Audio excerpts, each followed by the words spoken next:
Let's talk football. 15 picks in 15 minutes, brought to you by Pointspreads.ca.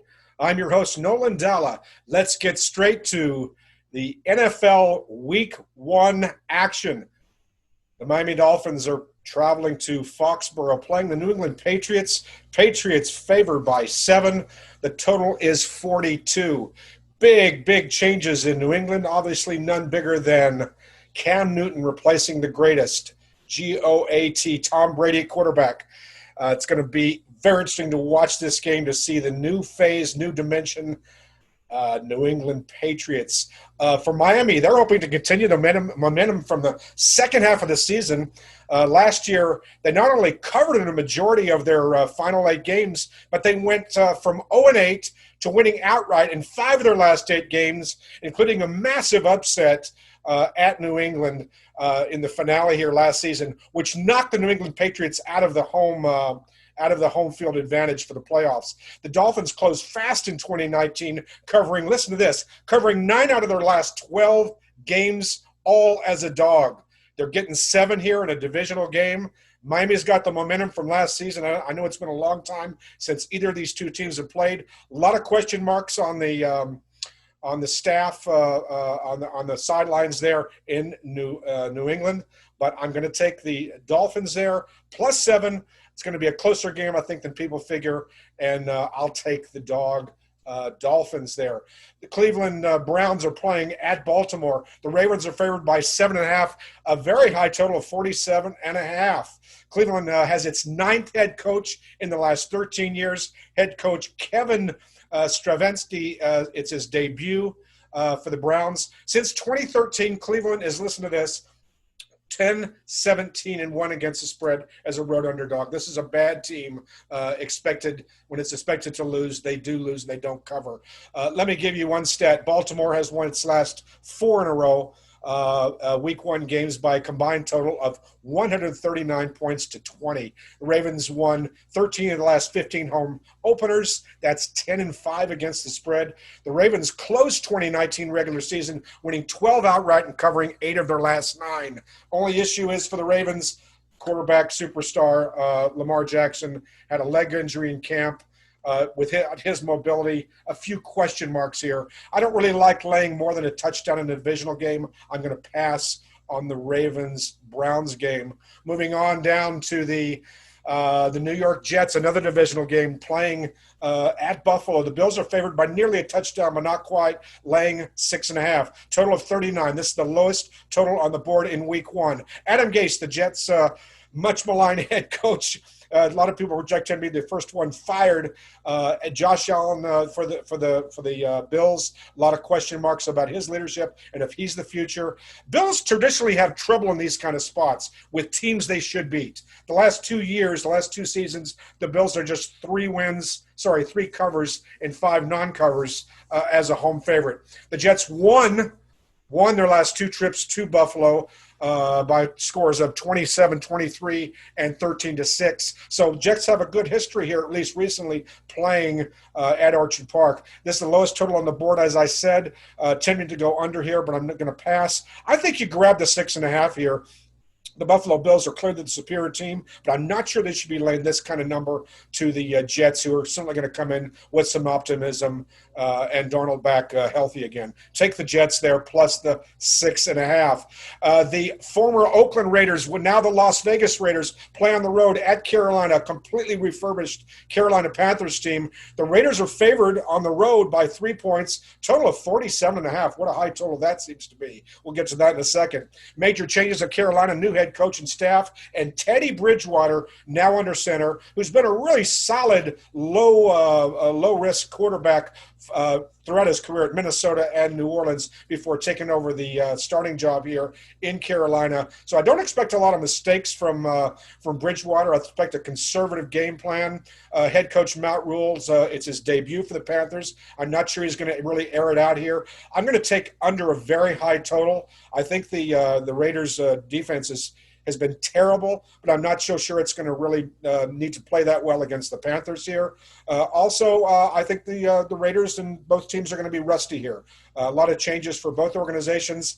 Total 47.5 seems a little high. I think this lands somewhere in the low 40s. I say take the under 47.5 on the Raiders-Panthers game. Seattle visiting at Atlanta. Seahawks are favored by 2.5. Total of 47.5.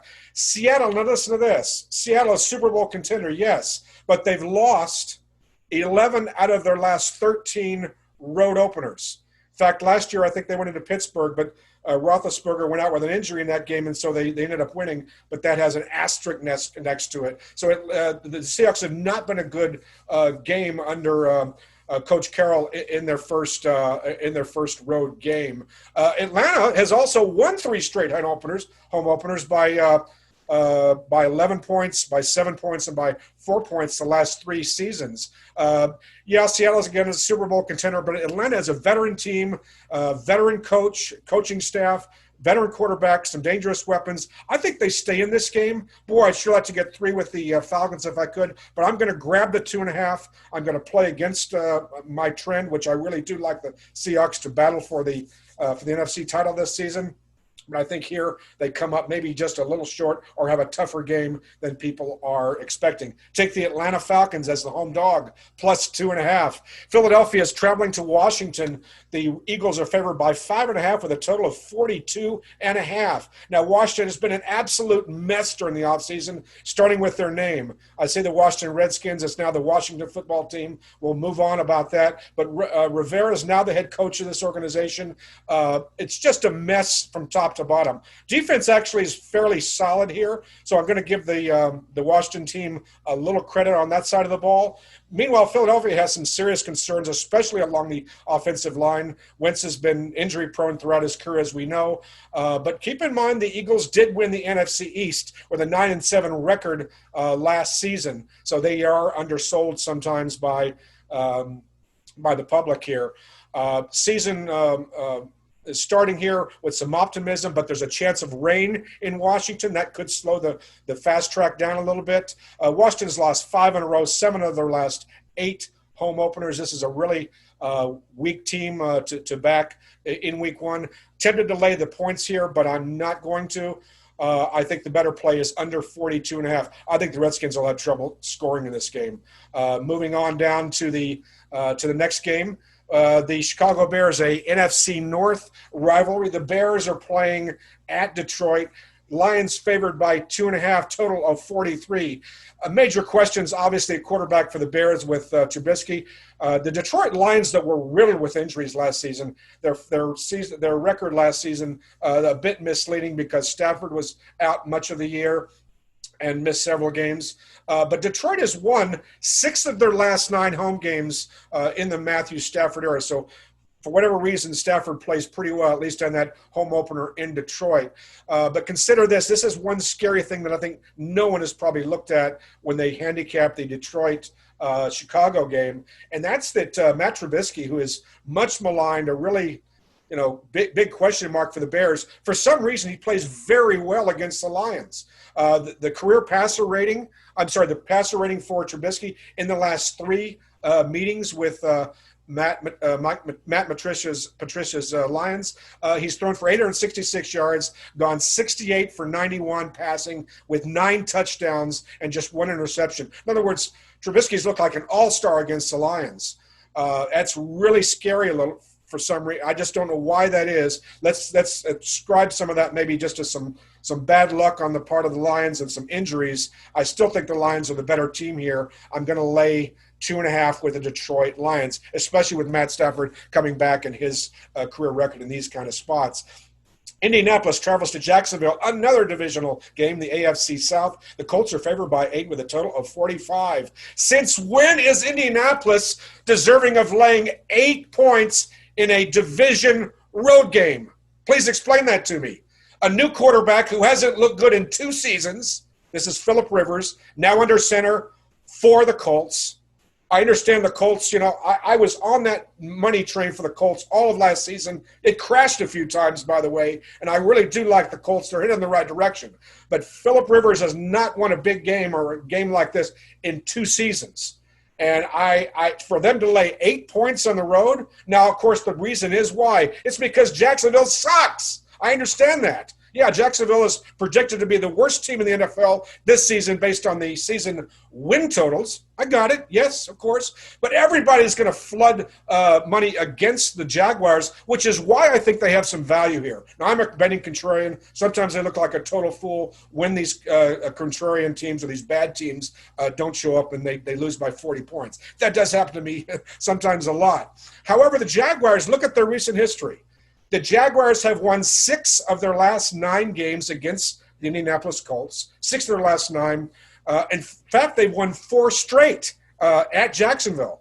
3 of those were by 20 points. In other words, the Jaguars, much of the same roster here, has blown out this team, the opposition, the Colts, the last 3 or 4 meetings.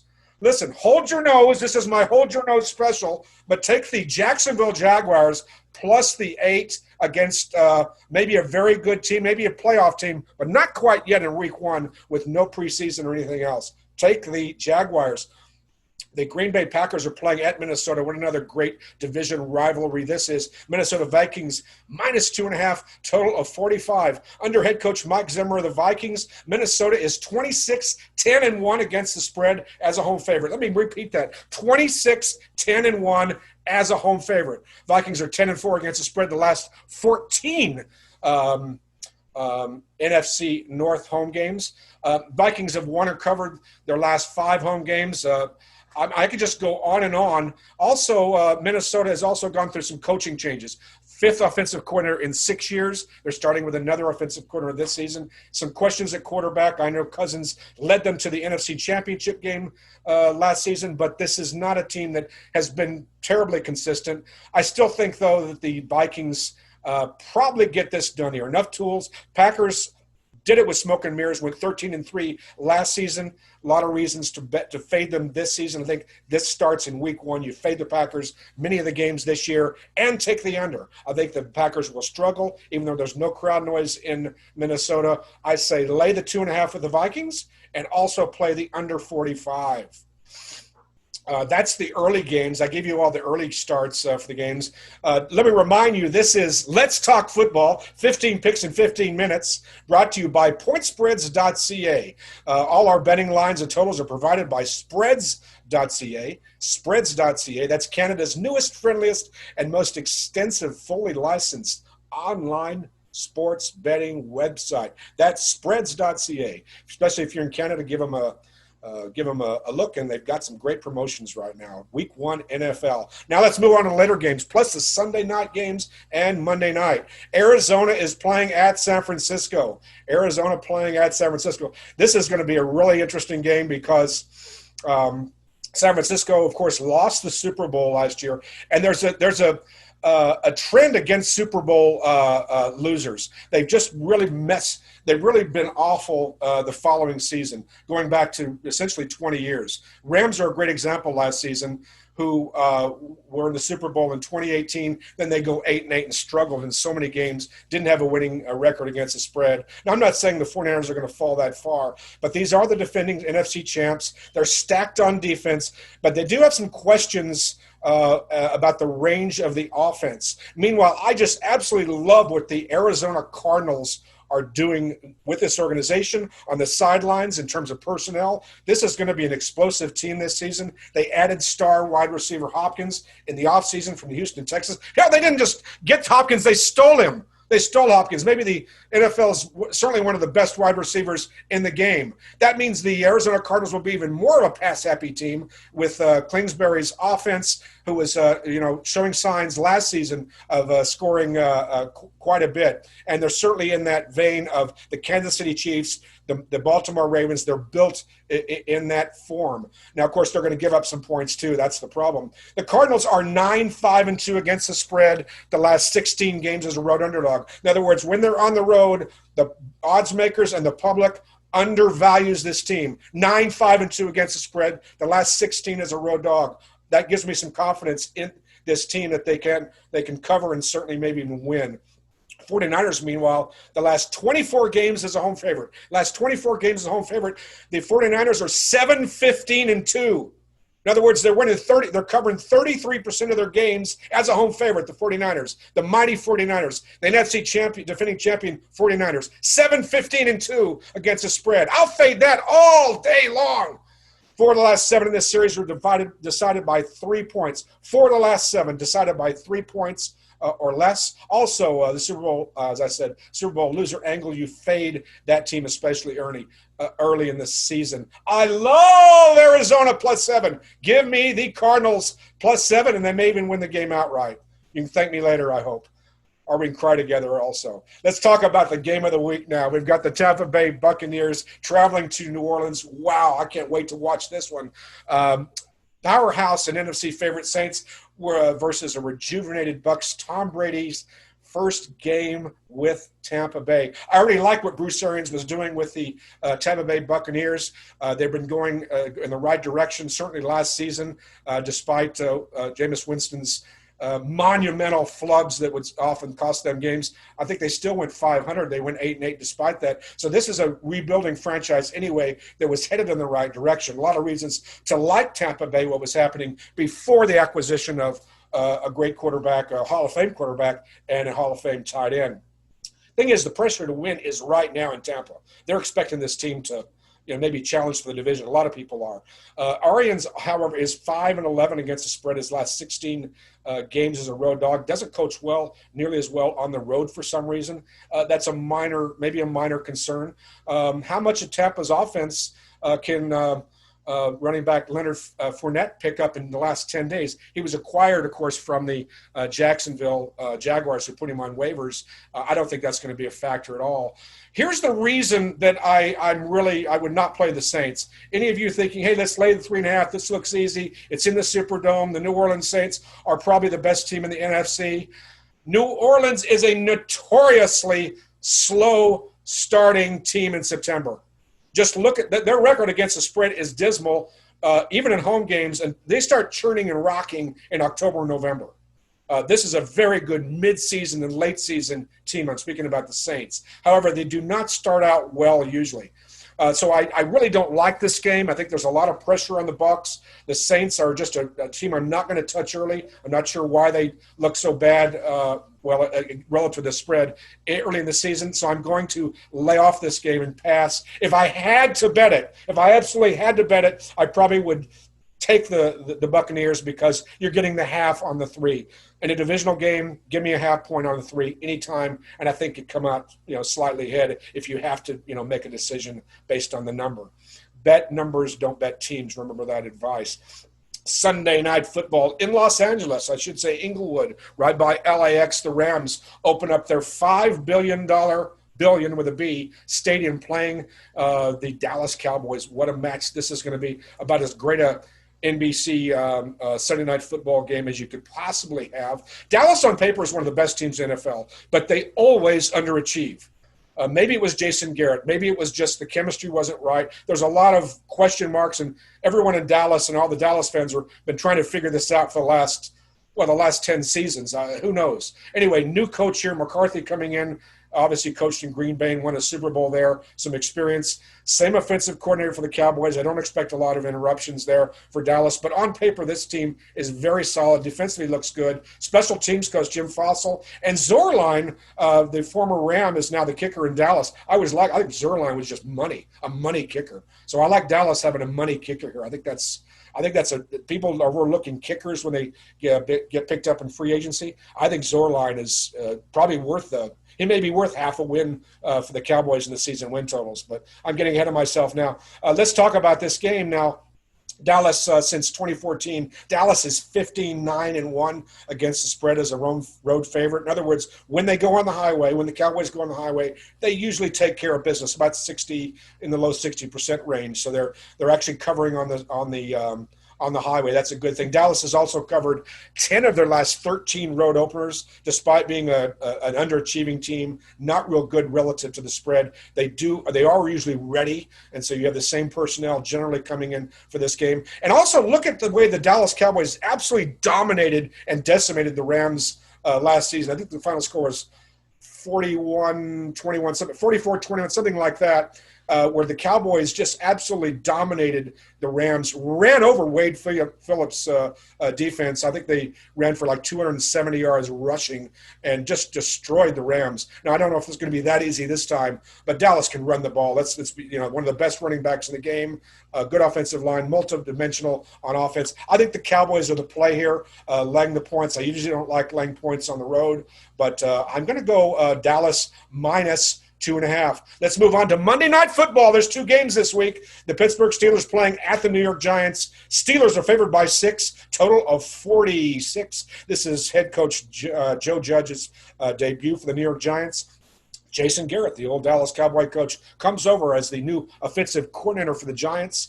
I think the Giants they're going to be in a massive rebuilding phase. If they'll be lucky to win 4 or 5 games this season, this is not a team I want to touch, especially early in the season with so many moving parts, new. Garrett unproven as an OC with the Giants. Judge coming in, we don't know what he's going to do. Really a new, quarterbacks that really haven't proven themselves. This is not a team that I would touch, even getting 6 points. The Steelers, meanwhile, have been an under machine lately. This used to be a high-flying team and scoring a lot of points with Roethlisberger. Now, Roethlisberger was injured and has been injured much of the last several years, especially last season. But they were under 12-4. 12-4 to the under last season, the Steelers. The Steelers were an under machine. And I'm not so sure that that's going to change. Defense has played pretty well. They don't quite have the wideouts and the weapons that they've had in years past. So I'm going to play under in this game. I believe the Steelers will probably get things done. I think the Giants will struggle on offense, and Pittsburgh will just be content to get out of the stadium with something like let's say a 27-10 type of win. So I'm going to play under in the Pittsburgh-New York Giants game. Final game of the week? Well, not final game of the week, because I do have one more to show you after this one, which is my best bet of the week, and I'll show you that right after this. Let's talk about the last game on Monday Night Football, which is the Tennessee Titans playing at Denver. Titans are favored by 2.5. That's 3 some places. But the total is 2.5, total of 41.5. Big news on this game was one of the best linebackers in the game, Von Miller for the Broncos, out for the season perhaps with an injury. That's a huge thing. That's like losing the best player on the defensive side of the ball for the Broncos. And the strength of the Broncos is their defense. So when you lose someone the magnitude of Miller, I think that's really a huge loss for. And in fact, the line moved a couple of points just based on that news. It may not have moved enough. Now, here's the thing about the Broncos. Largely perceived as a mediocre to really a poor achieving team the last couple of years. However, they were a very, very good early season team, particularly in September. This goes back, 30 years, but if you look at their last 31 home openers, they're 20-10-1 against the spread. So when they open up in Denver, the first game of the season, that place is rocking. Now, it won't be rocking this week, but that's a place that's tough to play at traditionally, especially early in the season. I'm still going to take the Tennessee Titans. Too many weapons. Ryan Tannehill. Oh, wait. I gave you the answer. Let me back up. If you were to take after week number 5 last season, which is the last 10 games of the season in 2019, who was the top-rated NFL quarterback in the league the last 10 weeks of the 2019 season? Yes, Ryan Tannehill of the Tennessee Titans. So after he came in and replaced Mariota, the Titans turned into a completely different team. They went over in most of their games. A lot of offense, a lot of excitement, obviously starting with Henry at the running back position, who I think led the NFL last season in rushing. A lot of weapons here for the Titans here. And then Denver's lost their best defensive player, and the Titans, are laying just 2.5. I really love Tennessee in this spot. This is just a better team all the way up and down the line on both sides of the ball probably in this spot. I think the Titans are going to be fired up here, and I like the Titans laying 2.5. Now to my best bet of the week. Here you go. This is what you've been waiting for. It's my best bet of the week, and I'm going to reveal it now. Now watch me if you can. Watch this. Here we go. The best bet of the week is – ta-da! Can you see that? Best bet of the week. Chargers, Bengals, under 42. Chargers, Bengals, under 42. Let me explain it to you why. Rookie quarterback Burrow's getting the nod at quarterback for the Chargers without having played. I'm sorry, I said the Chargers. I meant the Bengals. Without having played a preseason game. So we got a rookie quarterback who hasn't played a preseason game, never taken an NFL snap, and he's playing this week. And the last two seasons, the Bengals are dismal at home. Just 5 and I lost my notes here. I was talking too fast, and I went past my notes, so bear with me. That happens sometimes when you're on, just recording live here. So give me a second. I lost my notes. I was rolling there for a minute, had all my numbers, and now I'm going to go over the 15 minutes.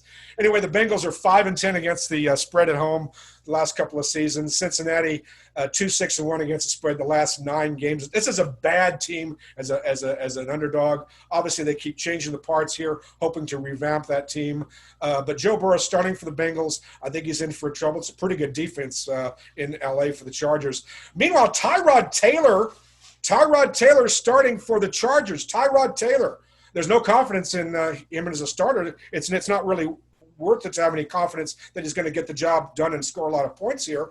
And he's basically just a temporary stopgap until their draft choice, Justin Herbert, is ready. So I'd say that, you got weak quarterbacks on both sides of the ball, certainly offenses that have not really shown very much. And you got a pretty good defense, certainly at least on one side of the ball with the Chargers. Total is 42. As I said, 42. I think that at least one of these teams will have serious problems scoring. And my wife is telling me I was over 15 like 15 minutes ago. 30 minutes, really? All right, the over got there. Pay all the overs. I'm Nolan Dalla. We'll see you next week. That's week 1. 15 plays in 15 minutes. We got to change the show to 15 picks in 30 minutes. I'm Nolan Dalla. This was brought to you by Pointspreads.ca. I'll see you in week 2. Let's win some money. Thanks.